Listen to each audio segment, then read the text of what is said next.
Darren and I get lots of questions each year about spring burn down, so we want to talk about this today and just some of the issues that we see, some of the, I'll just even say, dumb things that get done out there. We want you to try to avoid any potential problems so you get great control for as little money as possible.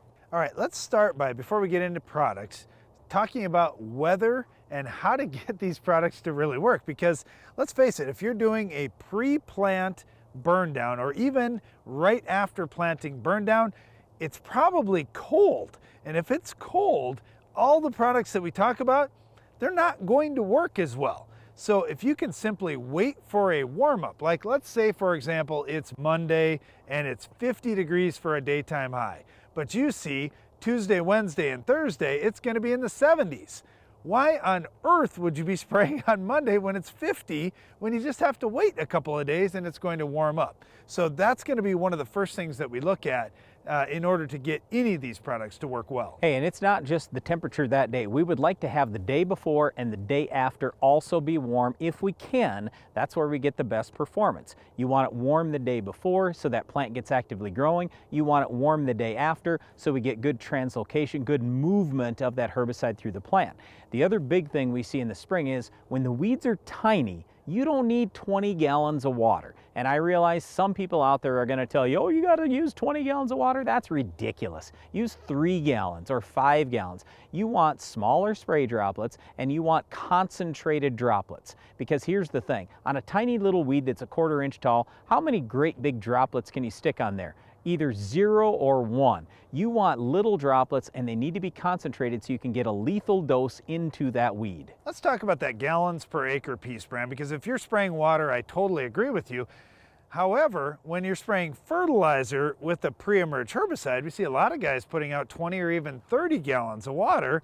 How do you handle that difference when you're at 30 gallons of fertilizer versus 5 or 10 gallons of water? All right, well, first of all, if we're putting out a residual only herbicide, it's fine. A dual, outlook, warrant, whatever, harness, something like that, fine.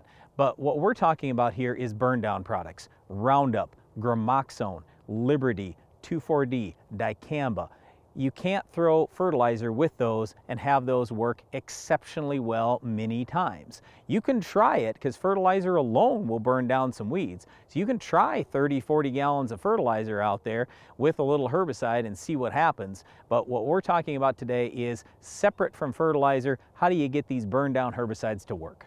All right, so some of the herbicides that we like to use with water rather than fertilizer are Gramoxone, Liberty, and Roundup. Those are 3 great base products that kill a broad spectrum of weeds. They're non-selective herbicides, so they're going to kill grass and they're going to kill broadleaves. Now, they're 3 completely different products though. We mentioned Roundup, and I know a lot of guys are going away from Roundup because there's some key weeds out there, like mare's tail, for example, that Roundup's not effective on anymore. Hey, it's still effective on a lot of different weeds out there. You may just add something to the Roundup to pick up some of those resistant weeds. However, if you decide to switch away from Roundup, you might be going to Gramoxone. Gramoxone is kind of like Roundup in that it kills all the weeds. However, it's strictly a contact herbicide. So it's going to have to hit all the leaves to get it. It doesn't move systemically, so it's not going to move down into that root system. So Gramoxone's fine for annual weeds, and it's not very good for perennial weeds. Gramoxone works much faster than the Roundup does. It kills weeds oftentimes on warm days. Within just a few hours, you see fields turning brown quickly, so Gramoxone's kind of nice for that. Now, the other one that I mentioned there is Liberty. Liberty, think of it kind of like Gramoxone, although it's not going to be as fast as Gramoxone. It works quite well. It's not going to get down into the root system, but it is going to kill those resistant weeds. All right, if you want to mix something in with any of those, a lot of times it's going to be AIM, 2,4-D, or dicamba. Now, if you are going to plant corn, do not use 2,4-D in front of that corn. Use dicamba, or you could use AIM. AIM has no residual, so AIM can be used in front of anything and it's no problem. But dicamba, that's going to be much safer to corn. The 2,4-D is going to be harmful to corn, even if you're using it pre-emerge, so leave that one out. Now, when we talk about soybeans, unless it's dicamba tolerant, you can't use dicamba pre as a burn down. unless it's 2,4-D tolerant, you can't use 2,4-D as a pre. And I know a lot of people have used 2,4-D as a burn down. Absolutely don't do it. It's way too hard on yield unless it's 2,4-D tolerant. But again, you certainly could use AIM in front of any crop if you want to spike that in with the Liberty, Gramoxone, or Roundup. The other products we should probably mention too, Brian, fall into our 3-pre strategy for soybeans. They're Valor, Authority, and Metribuzin. All 3 of those actually have some pretty decent burn down activity, especially if you've got some oil in the mix. So depending on what you're putting them out with, those products could add some more kick for you, all on broadleaf weeds.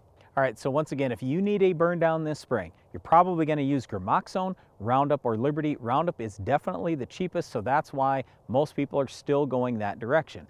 Spike in AIM, 2,4-D, or dicamba. And again, if it's going to be in front of corn, it's dicamba. In front of soybeans, I'm probably going to say AIM unless it's 2,4-D or dicamba tolerant.